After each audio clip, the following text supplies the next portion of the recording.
Hi everyone, welcome back to Trees and Turtles. My name's Imogen. In today's video, I'm sharing how to put the magic back into your life. If you feel like your life's become a bit dull, a bit routine, and you're kind of just looking for that spark, let's talk about that. If you're not already subscribed, make sure to do that. Give this video a thumbs up, follow me on Instagram, and let's get started. So I have 5 tips for you today, and these are all tips that have helped me personally, especially when I felt my life was getting a bit boring, a bit dull, and just wanted to spice it up a little bit and yeah, just get that magic back. So the first one is to appreciate the small things.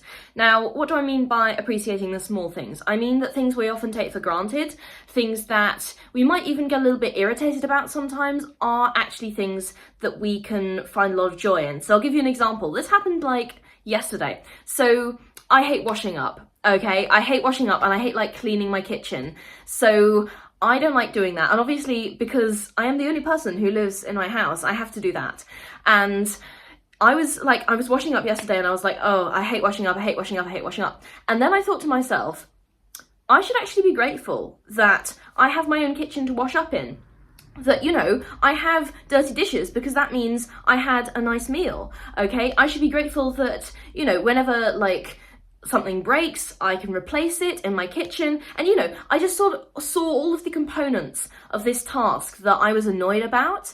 And I just saw that each of those components is actually something massively positive that adds to my life. So yes, I was getting annoyed about having to do the task, but the fact that I am able to do the task and that I have, a nice calm space to do the task in, and just being able to appreciate those small things that went into the task that kind of annoyed me, it made me stop being so annoyed at the task. And it made me start being really grateful for, oh no, I have to do the washing up, but hey, I get to do the washing up because I had a lovely dinner and, I have my own kitchen, my own space. Isn't that wonderful? So I think sometimes when you're able to look at the small things, even small things that low-key piss you off in some way, if you're able to look at them in a different light and you're able to kind of appreciate the components of those things, even though it's something so normal and so mundane, then you can actually change your mindset a lot. And it actually turned it into a real sort of moment of gratitude for me as well.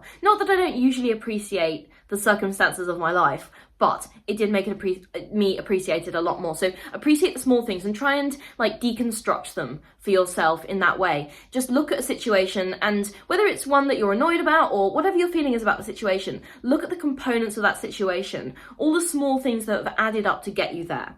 So appreciate the small things if you can. Right, tip number 2. This is kind of similar. Seek small positive things. So what do I mean by small positive things? I mean, try and seek things to add to your life that are really uplifting. So I don't just mean necessarily appreciate the things that are already there, but try and add things that make you happy. So a massive example of this, I started doing this in 3rd year of university. I would buy myself flowers once a week and it cost me £2, but it made me so happy, and just being able to wake up and look at them gave me this little burst of joy. Okay, so seek small positive things in your life, and it can be really simple. It doesn't even have to cost anything. You could just listen to the birdsong in the morning if there is birdsong where you are, or if there isn't, you can listen to birdsong on Spotify, I don't know. But seek small positive things and seek ways to add joy into your life in small ways. I think sometimes we underestimate the potential of something really small to actually bring a lot of joy into our lives. Just listen to your favourite song or buy yourself flowers, okay? Seek small positive things that you can add to your life, as well as appreciating the things that are already there.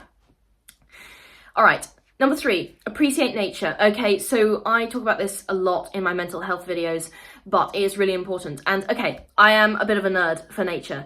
I went to university for geography, so I studied it a lot, and I have a real passion for environmental conservation and so on and so forth. So obviously I'm gonna say this, but nevertheless, sometimes when I'm feeling a bit cranky or a bit anxious or on edge, I will actually ask myself how long it's been since I went outside, and chances are it's been too long. So I will go outside and I will immediately feel better. On New Year's Day, it was raining and it was really windy where I was, but I didn't go outside, but I opened the window for a minute and I just let the sort of fresh air kind of wash over me, and it lifted my mood so much, I swear. Okay, so appreciate nature as much as you can, because it is just so good for your mental health. It literally is. in whatever capacity that is, whether you, I don't know, you listen to the birdsong or you feel the sunlight on your skin, or even if it's windy and rainy, just let yourself exist in that moment for a little while. Right, the next thing is have fun on purpose. What do I mean by having fun on purpose? Okay, so I'm sure that most of you do this, but if you're very like productivity obsessed, the way I was, I had this mindset a few years back that having fun was kind of frivolous and unnecessary because I could be using that time to be productive. So every time I had fun, it was kind of by accident. Like one of my friends, like I ended up like going out with one of my friends or something, but it was because, you know, that was an external force that was operating on me, and I never felt like I was allowed to just do things myself that were fun for the purpose of pure entertainment, if that makes sense. Now, this might sound really silly to you if you're someone that like having fun comes naturally to you and you naturally do things that are fun just for the sake of it, but if you are like me and you are very productivity focused and you think that having fun is like somehow unproductive or it's frivolous, okay, I'm here to tell you that is not the case. And having fun is just as necessary as being productive. And in fact, it can be productive as well. Like I have said in other videos that rest is productive, okay? Having fun and making sure that you're doing activities in your life, like hobbies or whatever, that bring you joy, is going to stave off burnout, and it's going to make sure that you have kind of a balanced life, and it's going to make you able to be more productive. I'm not sure what that sentence was. You got the gist, I hope. Anyway, have fun on purpose. Make sure that you are actively planning ways to have fun in your life. You're actively planning activities that you enjoy, because it's so important. Believe me, I've been burned out more times than I can count, and when I switched to like actually being intentional about doing things in my life that brought me joy, it made my productivity so much more sustainable. And it actually took a lot of things to get me to this point, including my therapist actually telling me, like she sat me down and she told me that I needed to have more fun because I was just miserable. And it sounds really silly and it sounds really simple, but I didn't know that. Like I didn't get that. And I just believed that it was like not important, okay? But it's really important. So be intentional and be proactive about doing things that bring you joy, is what I'm saying. And finally, seek out people who make you excited to be alive. Now, let's unpack this. I mean, it might seem kind of obvious. You have friends who uplift you, you might have a family member that you really like spending time with, you might have a partner who is amazing to you, you might have like some really supportive like role models or mentors, but seek out those people who bring that supportive, uplifting energy into your life.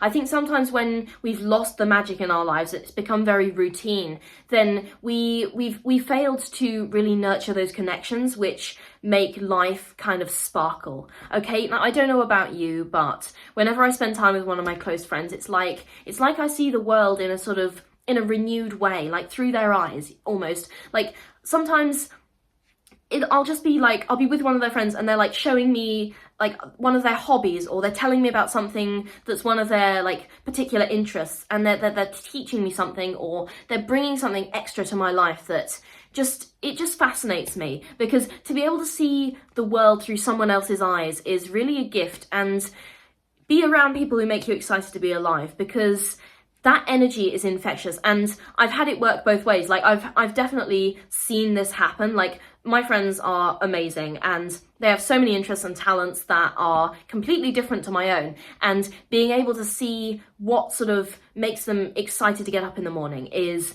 really a real privilege. And, you know, being able to do that for someone else, like I have a lot of passions that aren't necessarily the sort of niche that they're interested in, so I can share my passions with them as well, okay? And my skills, my interests, my talents, and my enthusiasm. So make sure that you're around people who make you excited to go out and live life, and who are open to like showing you more of life, if that makes sense. Because like through my friends, I have done so many like random things that brought me so much joy and that I wouldn't have thought to do otherwise. Like they've introduced me to so much stuff. I went on a little rant there, but people who make you excited to be alive are just amazing, and you absolutely need them if you are going to be able to put the magic back into your life. Okay, that is how to put the magic back into your life. I hope it helped you rediscover your spark a little bit. Life is beautiful and it is worth living. I hope I was able to convince you of that. Make sure to subscribe, give this video a thumbs up. I did the hand sign too early. Make sure to subscribe, give this video a thumbs up. There we go. Follow me on Instagram. I'll see you in the next video. Okay.